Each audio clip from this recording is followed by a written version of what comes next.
Bridges can be small and simple to big and meticulously engineered. Structural engineers have designed different kinds of bridges throughout the centuries, and they all serve the same purpose. They allow people to get from point A to point B. The stability of a bridge is contingent on the balance of three main forces: tension, compression, and load. When this balance is achieved, it stays locked in place. While bridges may be designed top-down, they're built from the ground up. Construction starts with the bridge's foundations. This usually consists of a set of piles, allowing the forces transmitted through the bridge to be evenly distributed to the ground below. A tier above, there's the substructure. This is usually comprised of abutments at the bridge's ends and piers right above the bridge's piles. Then we have the superstructure, consisting of the deck and other structures in place to help tie the whole bridge together. These fundamental traits allow bridges to function effectively, regardless of their design. So why do bridges come in so many different shapes and sizes? Well, different situations call for different types of bridges. Arch bridges have been built for millennia, and for good reason. For one, they're relatively cheap and easy to construct. They've historically been made from natural materials such as stone and brick, and yet they're incredibly strong. Their iconic arch evenly disperses the load across instead of down. The load is then transferred to the base of the arch, which functions as a strong pair of abutments.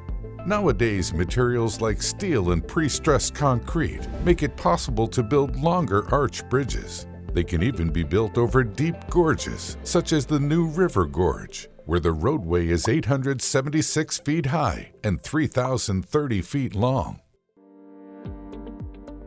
Beam bridges feature an even simpler design. Fundamentally, beam bridges consist of horizontal beams supported by a series of piers. Their strength mostly depends on the distance between each pier, so they rarely have individual spans of more than 250 feet across. However, some beam bridges are far longer than this, such as the U-beam bridge. This bridge has 482 spans, totaling 0.75 miles in length. It was originally constructed entirely of teakwood and was the longest teakwood bridge in the world. Truss bridges can be thought of as slightly more sophisticated beam bridges. They feature a series of triangular-shaped supports in between the horizontal beam and the piers. This allows them to handle a high load over large distances. Due to the simplicity of their design, some truss bridges can even be assembled on-site with prefabricated parts by a team with no special equipment, such as the Bailey Bridge. The first cantilever bridge, which was built in 1867, was seen as a major breakthrough.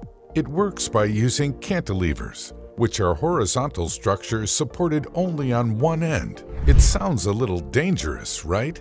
But it's actually extremely safe and secure.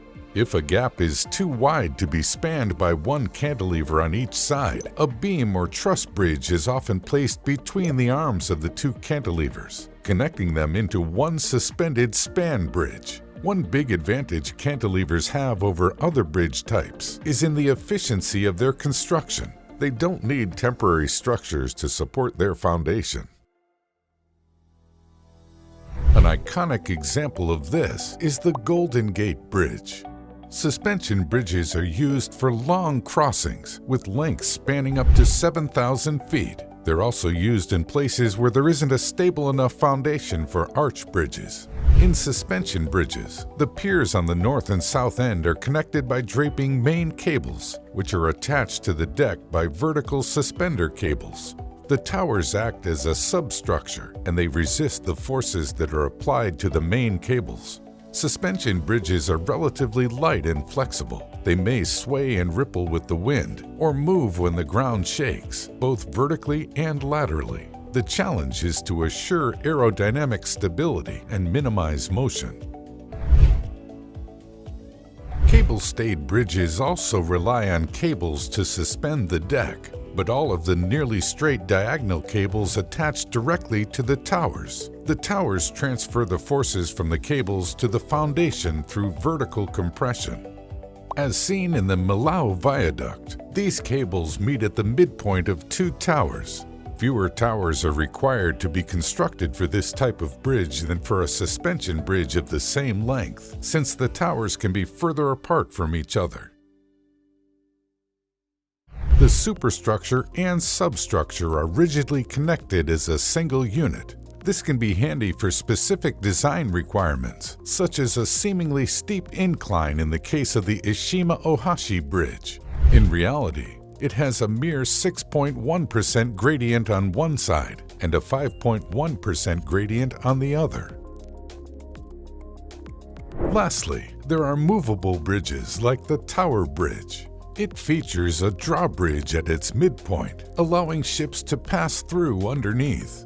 The two parts of the lower deck are counterbalanced by two movable sections weighing over 1,000 tons each.